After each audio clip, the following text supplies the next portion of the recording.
Salve, salve colorados! Mais um vídeo aqui do canal Samurai Colorado, o canal que a gente torce junto, que a gente sofre junto, porque esse é um canal de torcedor para torcedor.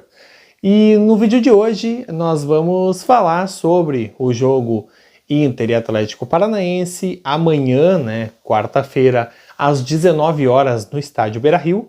Mas somente falar sobre o jogo Inter e Atlético Paranaense seria mais do mesmo. Eu vou pedir licença para vocês para ser um tanto quanto mais simples sobre o que nós vamos projetar para amanhã, em vez de eu trazer aqui posição por posição os jogadores que devem entrar em campo, ou que o Mano Menezes deve escalar, ou que eu mesmo poderia escalar e colocar em campo para essa partida.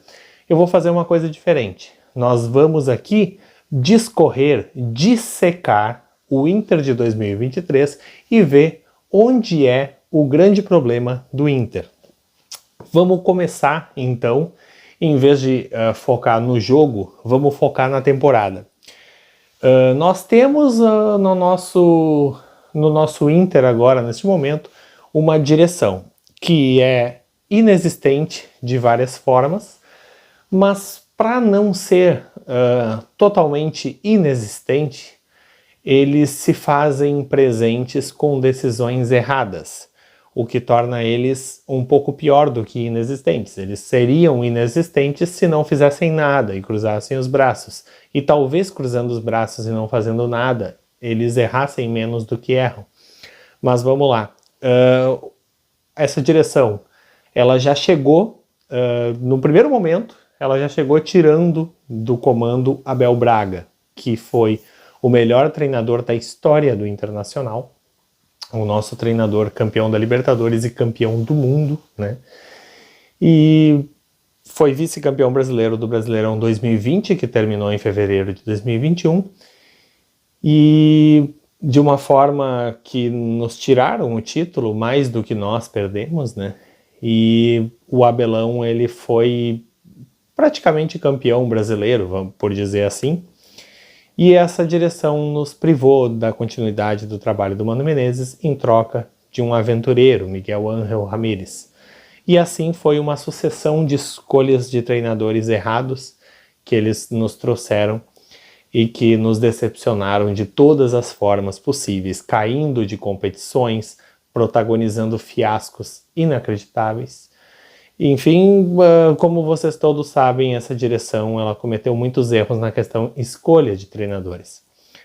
Não apenas isso, essa direção também tomou decisões erradas ao dispensar grandes profissionais. O preparador de goleiros, Daniel Pavan, né, foi dispensado. O nosso preparador físico, Cristiano Nunes, né, também não está mais trabalhando no clube. O Hélio Caraveta, né, que era também uma referência assim, sobre preparação física, hoje também não faz mais parte, né, do grupo internacional, não faz mais parte do time. Enfim, foram tantas decisões erradas de bastidores, né, por questão de política, por questão disso ou daquilo, que me envergonha muito, sabe? É muito triste ter que passar 3 anos sob o comando de uma direção que é incompetente com iniciativa. Uma das coisas mais perigosas do mundo, alguém um dia disse, algum desses filósofos aí, se vocês souberem até a autoria, coloca aí nos comentários, um filósofo disse que a pior coisa que existe no mundo, ou uma das piores coisas, é um incompetente com iniciativa. E essa direção ela tomou grandes iniciativas que resultaram em grandes fracassos e grandes problemas. Entre esses fracassos, um acerto, né, que foi trazer o Mano Menezes para simplificar, para fazer o simples. E então o Mano Menezes chegou, fez o simples e o Internacional melhorou. O Inter melhorou com um elenco diferente do que a gente tem hoje. Muita gente diz, mas é o mesmo time de 2022. Não é o mesmo time. Nós não temos o mesmo banco de reserva que tínhamos. Então não é o mesmo time. Talvez os 11 de campo sejam praticamente os mesmos, com exceção do Gabriel, que está lesionado, né? Mas os 11 de campo voltaram os mesmos para 2023, mas não repetiram as boas atuações. E por isso seria importante ter o banco de reservas que a gente tinha no final de 2022 e hoje não temos. Foi dispensado o Tyson, foi dispensado o Edenilson, Dourado foi negociado, enfim, o banco de reservas hoje do Inter beira o inqualificável. E aí eu vou ter que passar um pouco de pano para o trabalho do Mano Menezes. Não vou isentar o Mano Menezes, tá? Eu já vou chegar nele, mas vamos lá. O Mano Menezes ele tem para abertura de meio campo algumas opções. O Campagnaro fez boas partidas, mas andou também cometendo alguns erros. Johnny, inexistente no ano de 2023. Baralhas, inexistente desde que chegou. Matheus Dias, insuficiente. Pelo menos não mostrou nada assim que nos faça pensar grande coisa sobre ele. E aí nós temos o Rômulo, recém-chegado, jogou uma partida só, não mostrou também grande coisa. Gabriel lesionado, Charles Arangues ainda também não estreou porque ainda está se recuperando da lesão que ele sofreu lá no Bayer Leverkusen, ainda não está pronto. Estrearia contra o Goiás, não estreou, acredito que isso possa ter a ver com a nova preparação física do Inter, que é insuficiente.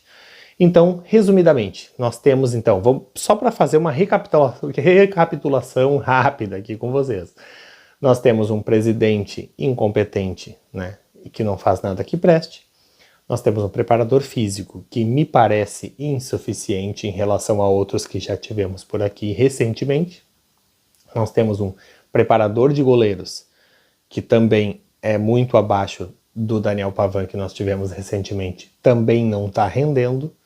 Nós temos um grupo menos qualificado do que o grupo do ano passado, né? Temos menos opções. E o time, né, tá nas mãos do mesmo Mano Menezes, né? Só que com uma preparação física pior, com um goleiro preparado de uma forma pior, né?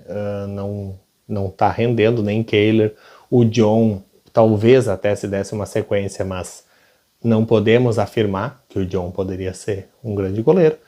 Então, assim, simplificando, né? Eu sei que tudo isso que eu falei até agora pode ter sido complicado, mas simplificando, a estrutura de trabalho do Mano Menezes para 2023 é mais precária do que a gente terminou 2022, tanto em jogador, quanto em preparação física, quanto em preparação de goleiros.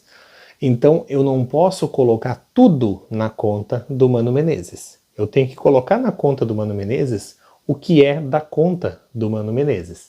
E aí agora a gente começa a falar sobre o Mano Menezes e sobre o que o Mano Menezes poderia ter feito diferente até agora. Mano Menezes podia deixar de ser insistente em relação ao Kehler, já que o Kehler não está mostrando grande coisa e poderia então testar o John um pouco mais. Talvez o John pudesse vir a se tornar um goleiro titular, que ainda não é. O Kehler também não é, então não temos goleiro titular. Seria bom fazer alguns testes aí para a gente ter certeza qual deles vai ser o menos pior para a gente seguir a temporada, pelo menos até metade do ano, caso o Inter ache por bem contratar um goleiro. Ou talvez para o resto da temporada inteira, caso o Inter entenda que um deles serve como titular.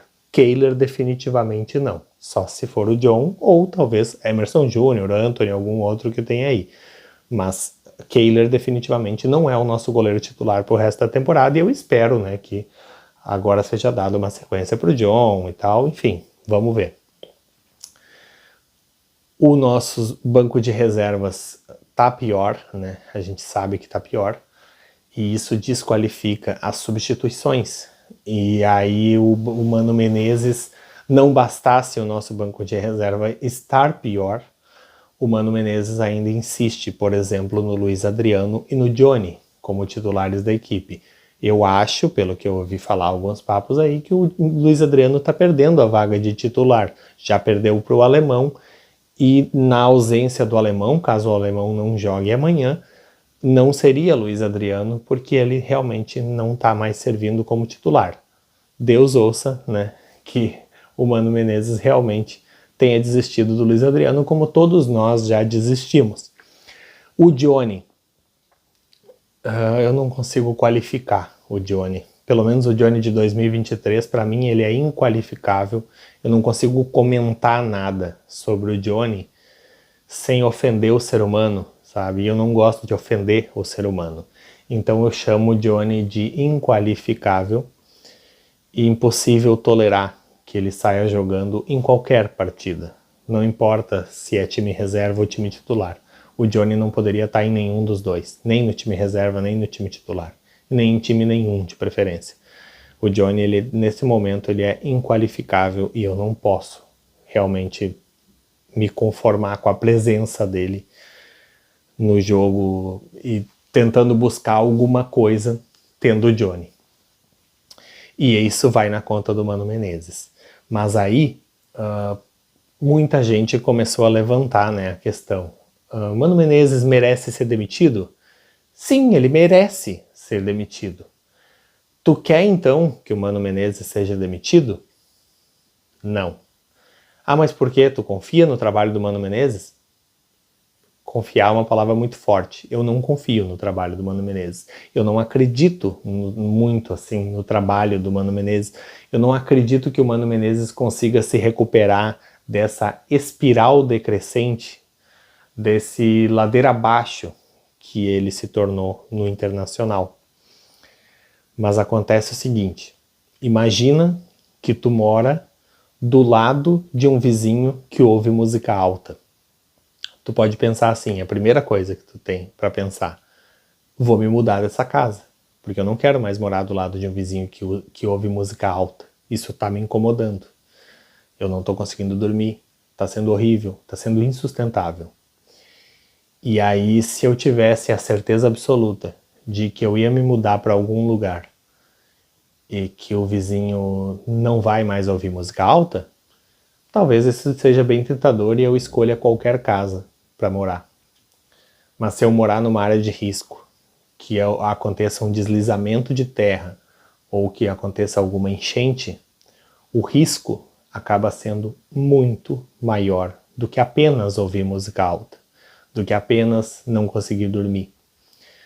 Pode ser uma questão de vida, né? Uma questão de preservação da vida. E eu acho que o Inter está nesse impasse agora. A gente está diante de um presidente com total e completa incompetência e por isso se faz necessário que a gente suporte o Mano Menezes o máximo que a gente puder. Vamos ver até onde isso vai.